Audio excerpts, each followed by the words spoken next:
Hola a todos, soy Juan Carlos Cuestas, profesor de Economía en la Universidad Jaume I de Castellón, en España. En el vídeo de hoy me gustaría que tratáramos de nuevo el tema del mercado inmobiliario, dado que han habido cambios importantes en la evolución de los precios de la vivienda, de las casas, y sobre todo la llegada de la vacuna para paliar los efectos de la pandemia. La primera pregunta que nos tenemos que hacer es si creemos que es un buen momento para invertir en vivienda o si deberíamos esperar. Bueno, pues esto va a depender un poco de lo que esperemos que vaya a pasar con los precios de la vivienda. Si pensamos que los precios van a seguir cayendo durante este año, sería por tanto mejor esperar a que los precios tocaran fondo, mientras que si pensamos que los precios van a seguir aumentando durante este año, quizás sea ahora el mejor momento para invertir en vivienda. Que los precios suban o bajen van a depender de una serie de factores que, como he comentado en otros vídeos, dependen de determinantes por el lado de la oferta y por el lado de la demanda. Es cierto que por el lado de la oferta siempre es un poco más aburrida porque tiene que ver con las decisiones de venta de inmuebles y de promoción de nueva vivienda. Por tanto, los factores de oferta que siempre manejamos tienen que ver con el coste de producción, la calidad de los materiales, los tipos de interés y todo este tipo de variables económicas que no suelen variar demasiado a menudo, demasiado rápido de un periodo a otro, de un semestre a otro, de un trimestre a otro. 2020 ha sido probablemente el peor año desde el punto de vista económico y yo diría que psicológico para la sociedad en general desde la Segunda Guerra Mundial. Hemos visto caídas del Producto Interior Bruto, de la renta, brutales, que nos han visto desde, como he comentado antes, desde la Segunda Guerra Mundial. Hemos tenido que vernos confinados, hemos tenido que vivir aislados durante meses para evitar el contagio y esto ha afectado no solamente a las variables económicas, sino también a la forma en la que tenemos de relacionarnos con los demás. Durante el 2020 es cierto que el hecho de que no podíamos relacionarnos, no podíamos salir, no podíamos ir a bares, ha hecho que el ahorro de los hogares haya aumentado significativamente. Esto es un factor de demanda muy importante porque esto hace que este ahorro tenga que tener una salida en algún momento. Tenemos que recordar también que los tipos de interés están muy bajitos, están rozando el Euribor, está en territorio negativo y esto hace que los ahorros en el banco nos den muy poca rentabilidad y por tanto los inversores busquen alternativas a este ahorro tan grande que hemos estado guardando durante el 2020. Evidentemente no todo el mundo ha podido ahorrar, sabemos de familias, empresas que han tenido que cerrar, pero si lo miramos desde el punto de vista agregado sí que observamos que el ahorro de las familias ha aumentado durante el año 2020. También tenemos que recordar que durante el año 2020 muchas empresas han ido a la bancarrota, han tenido que cerrar, mientras que muchas empresas se han reinventado y han aprovechado las nuevas tendencias, la digitalización para reinventarse y por tanto aprovechar el momento que nos ha brindado las nuevas tendencias de consumo, ¿no? El hecho de que tenemos que consumir desde casa, que tenemos que pedir online, que tenemos que pedir por teléfono, etc. Y eso ha hecho que muchas empresas se aprovechen de esta situación. Esto me lleva a comentar una situación importante y es que muchos inmuebles se han quedado vacíos justamente porque las empresas se han reinventado y se han movido hacia un modelo de negocio mucho más digitalizado y por tanto no es necesario tanta inversión en inmuebles para llevar a cabo las actividades de la empresa. Por ejemplo, empresas inmobiliarias, justamente hablando de esto, bueno, pues ahora no hace falta tener un local, simplemente la gente puede trabajar desde casa, quedar con las personas que quieren ver el piso y simplemente coger el coche y acercarse. ¿Esto qué está haciendo? Esto está haciendo que las empresas, por un lado, ahorren costes y por el otro lado, que dejen disponibles inmuebles que se pueden utilizar para otro negocio o incluso para algún tipo de vivienda. En cuanto a la evolución de las viviendas, del tipo de vivienda, lo que hemos observado también es que las viviendas turísticas han pasado al mercado del alquiler normal. Es decir, ya no tenemos tantos visitantes, tantos extranjeros o tantos turistas que vienen a vernos y a disfrutar de nuestro clima, o por lo menos hasta ahora, hasta que se mejore la pandemia. Y esto hace que muchas viviendas que estaban destinadas al alquiler de turistas hayan pasado al alquiler regular, alquiler de familias y de largo plazo. Muy bien. También hemos observado que la segunda vivienda no genera demasiado interés.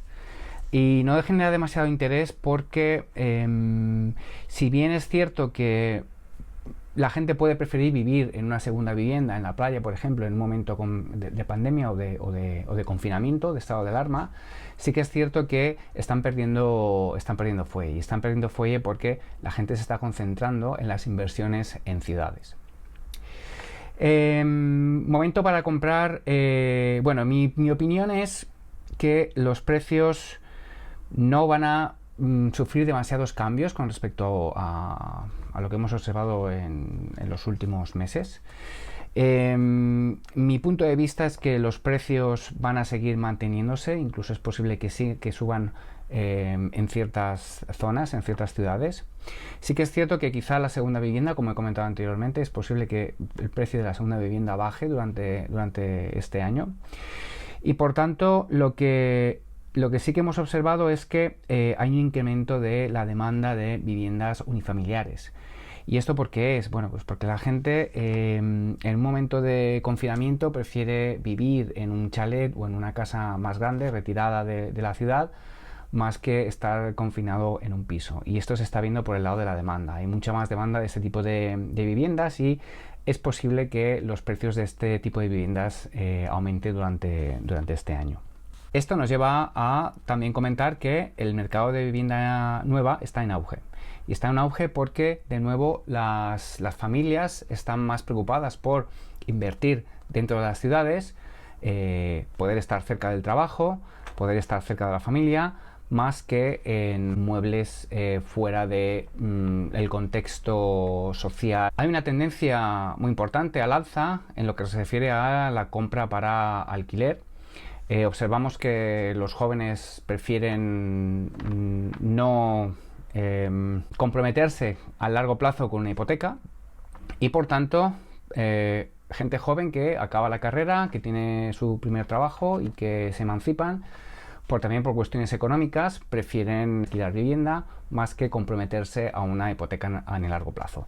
El alquiler tiene sus ventajas y una de ellas, o dos de ellas, son que, por un lado, el casero en teoría se tiene que hacer, digo en teoría porque no siempre ocurre, se tiene que hacer cargo de las reparaciones, del mantenimiento de la vivienda, y segundo, que si no nos llevamos bien con los vecinos o no nos gusta la zona, una vez se acaba el contrato nos podemos marchar sin ningún problema. Eso, desafortunadamente, es más costoso si lo que hacemos es comprar una vivienda. Observo también que existe cierta negatividad por parte de muchos expertos en YouTube, en Internet, en las noticias, acerca de lo que va a ocurrir este año. Escucho compañeros que hablan de caídas del 10%. Yo, sinceramente, 10% es lo que vimos en 2008. 2008 no se va a repetir porque, primero, no estamos en una situación de endeudamiento excesivo por parte de las familias. Como he comentado anteriormente, lo que tenemos es un exceso de ahorro, para empezar. Segundo, los bancos están muchísimo más saneados de lo que estaban en 2008, al igual que lo están las promotoras, ¿vale? Entonces, pensar que esto es un preludio de lo que pasó en el 2008 me parece que es un error bastante importante y es generar un sentimiento negativo y de pesimismo totalmente innecesario. Que es cierto que ciertos sectores dentro de los inmuebles puedan sufrir caídas, sí que es cierto, pero en general hay optimismo, y hay optimismo porque hemos conseguido la llegada de las vacunas. En el momento que la vacuna empiece a circular, existan más personas vacunadas y, por tanto, el virus no se transmita de una forma tan rápida, bueno, pues eso va a hacer que la economía funcione mejor, que no tengamos que estar confinados en casa y que podamos volver a la nueva normalidad, si la queremos llamar de alguna manera. Y por tanto, bueno, pues en la manera en la que hemos puesto la economía en coma o la hemos congelado durante estos últimos meses, durante este último año, para evitar los contagios, bueno, pues eso es posible que no sea necesario cuando la vacuna empiece a tener sus efectos, digamos, no sé, pues mitad de año, para verano, después de verano. Por lo tanto, lo más probable es que las cosas funcionen como estaban antes de la pandemia y por tanto el mercado inmobiliario no sufra los efectos de una crisis inmobiliaria del tipo del 2008. ¿Vale? En general, yo tiendo a ser optimista. No estoy diciendo que los precios vayan a subir a lo bestia, no estoy hablando de una burbuja inmobiliaria, ni mucho menos. No la hemos visto, la burbuja inmobiliaria, desde que explotó en el 2008-2009. Sí que es cierto que durante los últimos años los precios de la vivienda han empezado a subir en España de una manera bastante significativa, pero también lo hacía la renta. Entonces estamos hablando de una tirada por el lado de la demanda.